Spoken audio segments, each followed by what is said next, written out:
Telur burung kedasi yang telah dititipkan pada sarang burung lain biasanya akan menetas lebih cepat dibandingkan dengan telur orang tua asuhnya.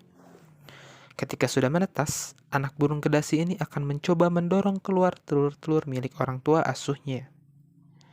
Hal ini dilakukan agar anak burung kedasi tersebut menjadi satu-satunya yang diberi makan oleh induk asuhnya, sehingga dapat mempercepat tumbuh kembang anak burung kedasi tersebut.